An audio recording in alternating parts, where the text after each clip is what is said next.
Welcome back to the channel and welcome back to another Bellator fight prediction video. In this video, I'll be predicting some of the key fights for Bellator 261, Johnson versus Moldavsky. So without further ado, let's get to the first fight that I'll be predicting on the card. So in our first fight, we have in the lightweight division, Miles Jory versus Sydney Outlaw. And did I say in the lightweight division? It's in the lightweight division. But how I see this one right here is Sydney Outlaw actually impressed me a lot, but I'm saying all this to say all this is that I'm still picking Miles Jory in this one, but Outlaw has actually impressed me in a couple of his performances. Outside the Chandler fight, he has really impressed me. Also the Werder fight. The Werder fight wasn't the most impressing at all, especially given that Werder is far from being really anyone at this point. Still, managed to have a decent little bit of resurgence at a lower level, but still, Werder is definitely not the highest caliber opponent, at this moment. But nonetheless, Outlaw certainly impressed me in his last outing. I feel like he lost the fight, but he definitely impressed me with his strength, his wrestling, his grappling. The guy really impressed me defensively and offensively.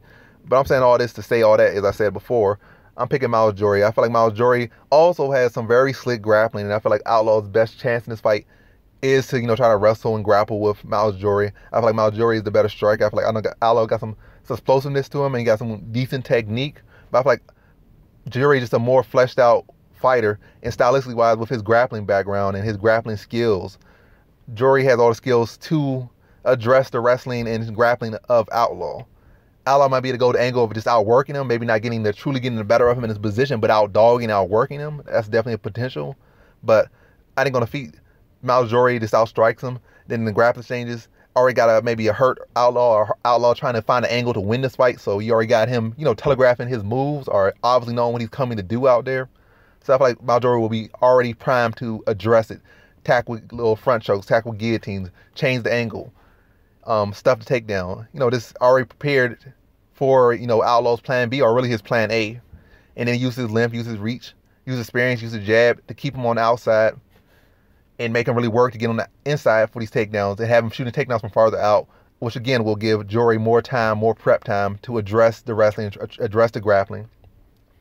And I really just see a case where Jory just simply the better fighter in this one, or at least styles match up for that Jory. This is a fight that Jory should win, and he will win.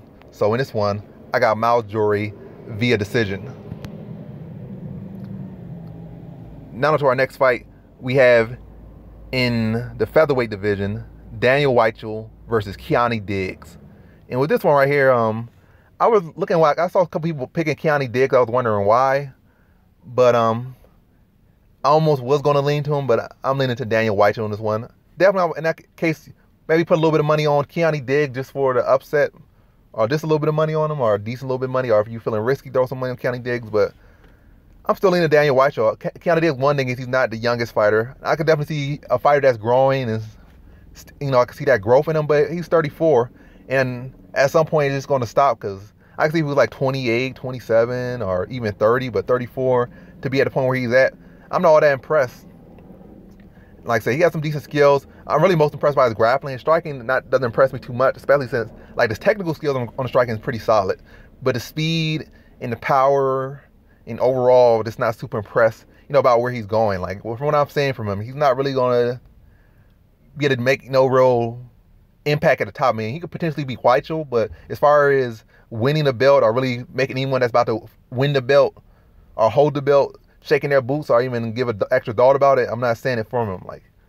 Decent wrestling. He got some good wrestling. That's like I said. His grappling is what impressed me. His wrestling, his ability to always find that rear naked choke from that transition.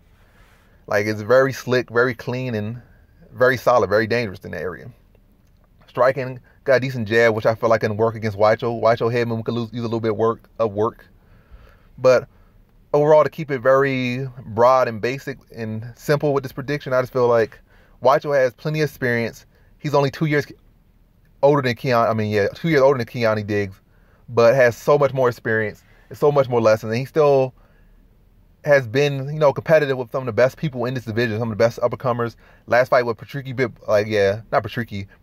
Pitbull was a very close fight, a split decision. And even his fight with Emmanuel Sanchez was a very tight fight. Emmanuel Sanchez just outdogged him, outworked him, and was able to start to take advantage of it late, because he just was outwork him. He had that But like I said, with that, Keanu Diggs' work rate isn't crazy high. There's, issues that a veteran can find on him already. Like, I see somebody managed to wall him, stall him to a decent degree. Like, he stays with his back in his cage a little bit too long. And it's a couple of little things I don't see him. But again, to keep it very basic, I feel like Weichel is, has fought, like, another person he recently fought, he fought Saul Rogers. Different fighters I know, but again, you got a guy with solid, solid well-rounded fighter with a high-level BJJ. Even though he's only with like a purple belt, he taps out black belts and whatnot, and you can see in his skill set. And like a guy with some decent power, decent striking, a decent package. And Weichel was able to, have some little early bit of issues with him, but eventually be able to figure him out and be able to, solve the puzzle and beat Saul Rogers.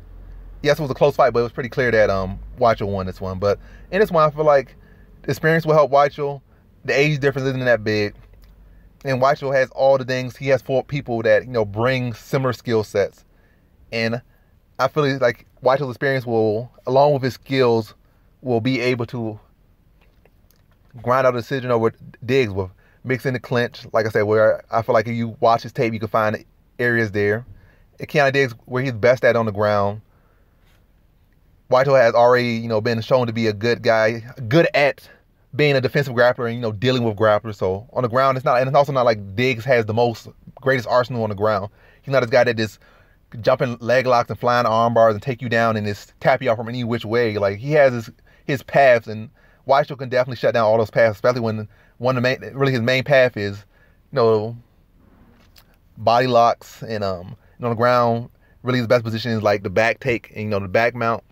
So Weichel is prepared for everything he does and can definitely neutralize those and address the grappling. If he outwork him, I feel like he fights at a higher pace, for better competition, more experience.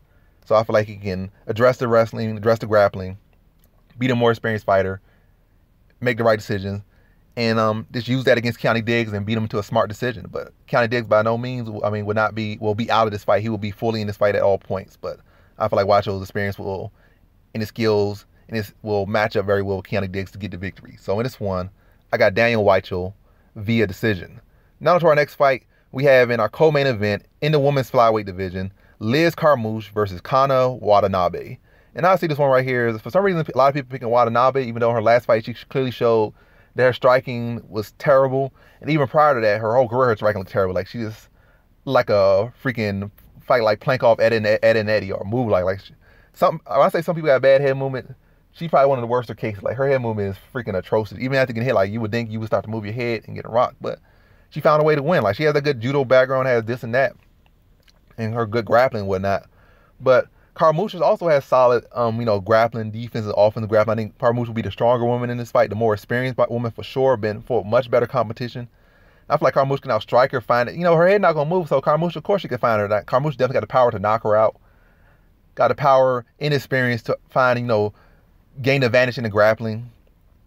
And if she can really just keep Watanabe from, securing these top positions, and even then, it's not like her submission attempts have been all that great either. So really, I think it's a case of you got a woman who is one-dimensional, really, in Watanabe, and very hittable. And Carmouche will be able to stuff the takedowns, for the most part, address it, is what I'll say. Like, not to say she's going to complete stuff all her takedowns, complete stuff all that, but she will be able to, for the most part, neutralize it, address it, deal with it, and be able to find her shots on the feet and on the top position, like be able to hurt her, be able to get top. And even her last opponent got top position over her in the last fight. And her opponent, Alejandra Lara was the person she fought.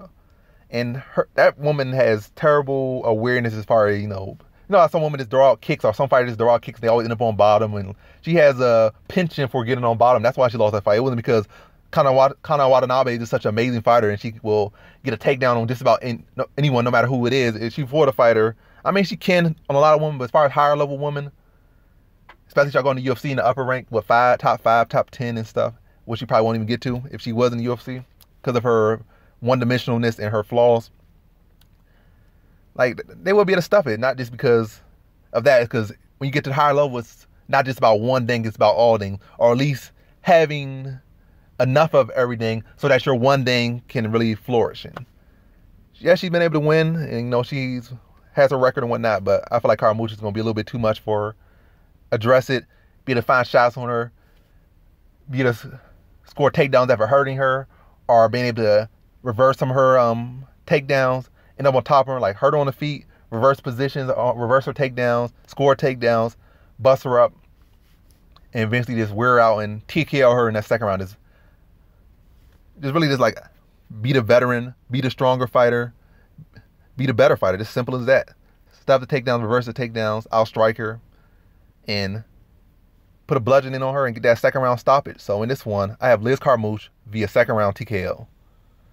Now to our next fight, we have in our main event in the heavyweight division, Timothy Johnson versus Valentin Moldavsky.